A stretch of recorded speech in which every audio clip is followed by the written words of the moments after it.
Yah, please fill me with the Ruach HaKodesh, that I may speak your written words with boldness to those who listen. I ask all these things in Yeshua HaMashiach's name, amen. We'll start with the Shema, listen and obey. Children of Yah, pay careful attention and respond. Yahweh is our power and authority.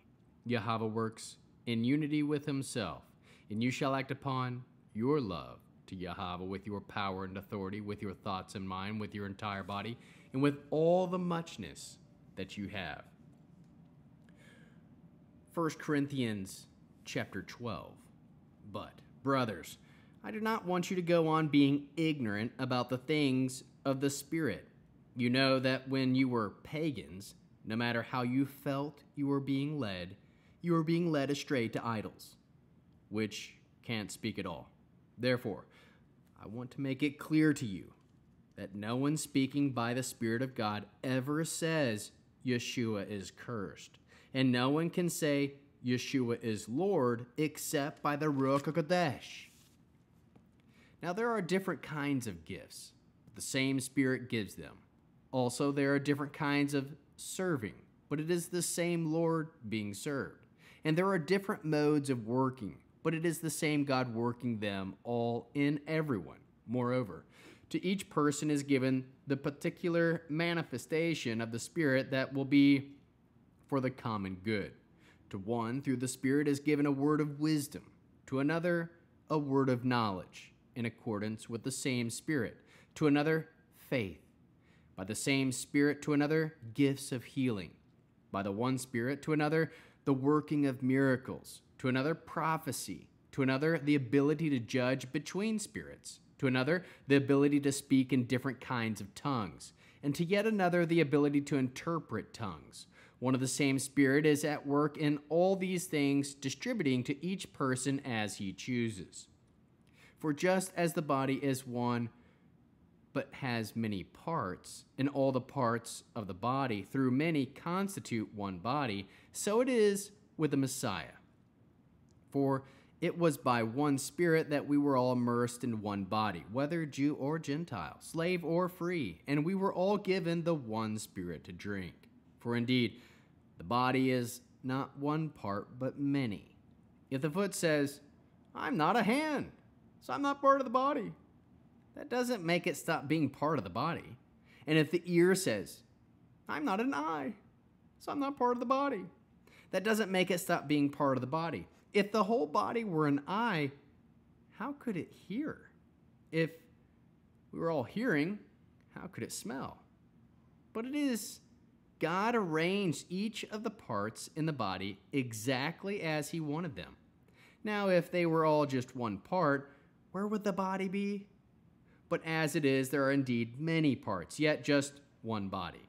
So the eye cannot say to the hand, I don't need you, or the hand or the head to the feet, I don't need you. On the contrary, the parts of the body that seem to be less important turn out to be all the more necessary. And upon body parts which we consider less dignified, we bestow greater dignity. And the parts that aren't attractive are the ones that make as attractive as we can. While our attractive parts have no need for such treatment, indeed, God has put the body together in such a way that he gives greater dignity to the parts that lack it, so that there will be no disagreements within the body, but rather all the parts will be equally concerned for all the others. Thus, if one part suffers, all the parts suffer with it, and if one part is honored, all the parts share in its happiness. Now you together constitute the body of the Messiah. Individually, you are parts of it. And God has placed in the Messianic community first emissaries, seconds prophets, thirds teachers, then those who work miracles, then those of gift of healings, the ability to help, those skilled in administration, and those who speak in various tongues. Not all are emissaries, are they? Not all are prophets, are they? Or teachers, or miracle workers. Not all have gifts of healing. Not all speak in tongues. Not all interpret, do they? Eagerly seek the better gifts. But now, I will show you the best way of all. Cliffhanger. Until next week. How can we learn to love our Creator after reading Sha'ul's words in 1 Corinthians chapter 12? We can learn a lot about spiritual gifts. Sha'ul wants us to be educated, that is, intelligent, taught about the Ruach HaKodesh, the set-apart breath.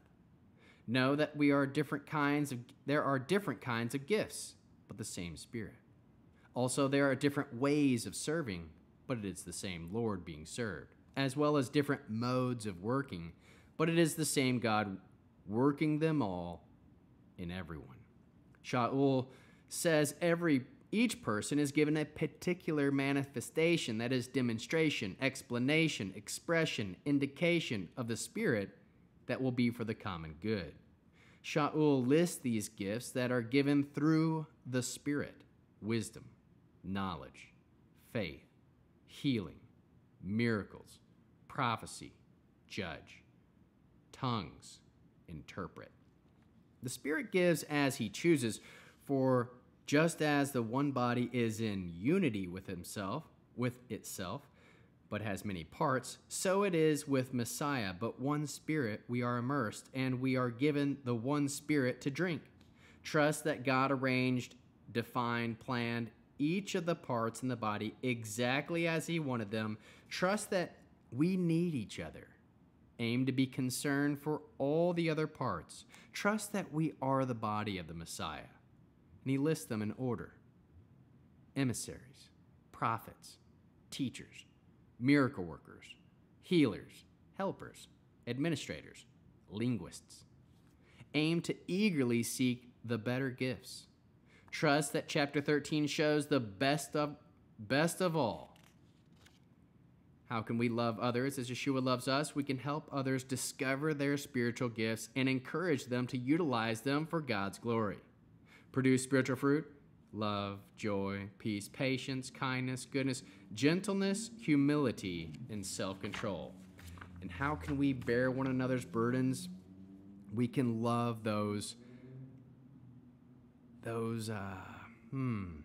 we can love those people that maybe get on our nerves. And we can realize, like myself, maybe we are that person that gets on other people's nerves. But we need each other. And with the Arianic blessing, Yahweh will kneel before you presenting gifts, and He will guard you with a hedge of protection. Yahweh will illuminate the wholeness of His being toward you, bringing order, and He will provide you with love, sustenance, and friendship. Yahweh will lift up the wholeness of His being and look upon you, and will set in place all you need to be whole and complete. Amen. Shabbat Shalom.